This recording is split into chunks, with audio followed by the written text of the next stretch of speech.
Hello, my name is Wildstag, and thank you for tuning in to another used book rant. Today, this is going to be a short one as I cover this book, Single Card Strategies for Magic the Gathering. Now, the first part about this is I'm not big into Magic the Gathering. My brother is, and a lot of people I interact with are big into Magic the Gathering. And I actually got this for a friend. I saw it on the shelves at Coas and thought, this is eclectic in just the right way that a friend is really going to enjoy this. The authors are Jeff S. Franzman, Philip E. Kramer, and Beth Mauersund. A couple things stood out to me about this. One, it was published in 1996, and that's really new after Magic the Gathering came out. So there were already people publishing this kind of thing pretty shortly. Like, I want to say it was, 1993 that Magic the Gathering came out? So this is very quick after its initial release. It does specify that the book is not affiliated with or sponsored by Wizards of the Coast. And then the other main thing about this, in addition to it being old and very explicitly like third-party resource, is the back cover matter, which is just really hilarious to me. You can tell that it is from the 90s even without looking at the copyright information, because it says, originally created on the World Wide Web, caps on each W, Single Card Strategies for Magic the Gathering, trademark, is a strategy guide designed to help you become a better player by showing the best uses for the cards you own, rather than giving you deck designs and strategies for cards that are virtually unobtainable. Rather than giving you deck designs and strategies for cards that are virtually unobtainable, this book helps you get the best from what you have and what is readily available. Both new and experienced players will benefit from these strategies. Each of the over 80 strategies starts and ends with a magical story illustrating the card in that strategy. The fiction tells the complete story of Canticle the Necromancer, his allies, and their struggle against the evil beast. And it really does have like a bit of a narrative side to it. I'm not as interested in that, but it also says Jeff Franzman is well known in cyberspace, for creating the single card strategy concept, has won numerous Magic tournaments, and is responsible for the devious and cunning strategies within, as well as the engaging story of Canticle, his alter ego. He works with Campaign Outfitters, a gaming store in Winnipeg. That's ancient news, probably. Beth Mauersund is a member of the Magic Rules Committee and is well known in Magic circles by her internet name, Beth Mo. She assures us that all the strategies are legal, at least until the rules change again. That's just a really funny line. And then lastly, Phil Kramer is an engineer with a major telecom company in Colorado. An avid Magic player and collector, Mr. Kramer edited and tested this guide. And when you hear single card strategies, you may think that like these are cards to build your entire deck around, or these are going to carry your deck. And it's not quite like that. Some of these, they're really just cards that are incredibly good for, or they're cards that have a lot of value for any deck, and then it also suggests ways to pair it with other cards to make you an even better player. So there's one here, Giant Tortoise. It says that's in Arabian Nights and 4th edition. Giant Tortoise is a blue summon creature. It's a 1/1 +0/+3 while untapped. And this one just says that it's a really easy high defense creature to get out pretty early. The urge to use this creature in offensive capability is far from great, and to tap it would render its special ability worthless. The wise simply leave the tortoise in place and allow it to function as a permanent 1/4 defender. In this way, for only 2 mana, you gain a creature which is effectively immune to Lightning Bolt, and which can safely confront any land-based creature you're likely to encounter in the early stages of a duel. It also suggests cards like Giant Growth.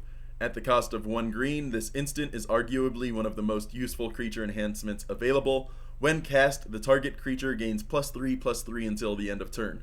Although not permanent, it is by no means at a disadvantage to enchantments. Indeed, it possesses an element of surprise not available with other spells. In an attack situation, this means that you can wait until an opponent has declared his blocking creatures and then cast Giant Growth. In a situation where a Sengir Vampire is being blocked by a Serra Angel, this means the difference between losing an attacker and gaining a stronger creature while taking out the defense. In some situations, your opponent may not even block a simple 1/1 creature, opting instead to block bigger threats. Placing a Giant Growth on one of those unblocked creatures means a total of 4 damage. So it's very simple strategies like that. There's one green in the... Each chapter is separated by the primary color of the spell, and then with a short opening chapter for artifacts. For example, green spells, the chapter opens up with Birds of Paradise, which it says is an Alpha, Beta, Unlimited, Revised, and 4th edition. And if you're familiar with Magic the Gathering, you probably know what this already does. It's 1 green, 0/1, you tap it to add 1 mana of any color to your mana pool. So this one is really useful because 1, it also has flying. 2, you can just add mana of any color to your pool, which can be useful in a multicolored deck situation. And due to their low cost, Birds of Paradise are often used as sources of cheap, fast mana. First turn mana birds usually allow a mage to access 3 mana on the second turn, one of which can be the color of his or her choice from the birds. This not only effectively speeds up the spellbook, but also provides more flexibility. It talks about how Hurricane, because it's a board wipe. So this one says, a sorcery costing 1 green and X amount of colorless mana. This spell deals X damage to all players and flying creatures. Devastating, the true potential of this spell is worse than many realize. When attempting to deal with flying creatures, Hurricane is often used as a method of last resort due to the damage it inflicts on the caster. This damage is easily minimized or prevented altogether through the use of enchantments such as Circle of Protection, green, or life-providing spells like Stream of Life, Healing Salve, and Alabaster Potion. When used in combination with such magics, Hurricane doubles in effectiveness, taking out a wide variety of flying creatures and at the same time dealing damage to your foe. And so at times it uses like foe in a singular way, and others they use the plural. And what really intrigued me about this is that it implies that kitchen table multiple player 3+ games were, if not common, were part of the norm even in 96. So just knowing about those older play strategies is really cool to me. When I started playing back in 2011, my understanding was that EDH was on the rise, but wasn't the way everyone played or even the most popular way of playing, and that was still, on the rise. Whereas by the look of it, that kind of gameplay was very common even from the early years.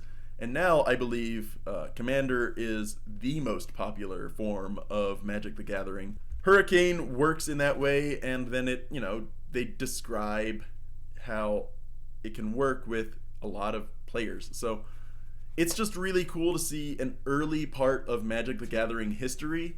This book is almost 30 years old. It'll be 30 years old next year. And I'm recording this in 2025, so Magic the Gathering is already 31 years old, almost 32. It's not August yet, but in 2026 this book will be 30 years old, and that's just really cool that knowing these kinds of third-party resources were around even that early in the game. So Single Card Strategies, very cool book to find. I'm gonna ship it to a friend who likes collecting eclectic and older books like this. He and I share a passion for older role-playing games, like the one back there, which is a 5th edition setting book, a third-party setting book, but also some of the books I've shown back there as well, and including one that I bought a while back. I'm going to be shipping him a second copy of Manhunters, which Coaz had 3 copies of. I bought 2 of them and am shipping this book and Manhunters to him. Really cool kind of collection piece, and a really good friend of mine. It's a cool book, very good condition, and you know, it even has, I didn't even notice this at the start of recording, it has this. That's a barcode that says 8/21/96. So this might even have the original barcode in it with the price of $14.95. I almost paid full price for this. I paid like I paid like $13 for this. So I almost paid full price, but this has the original barcode on it from 96, August 21st.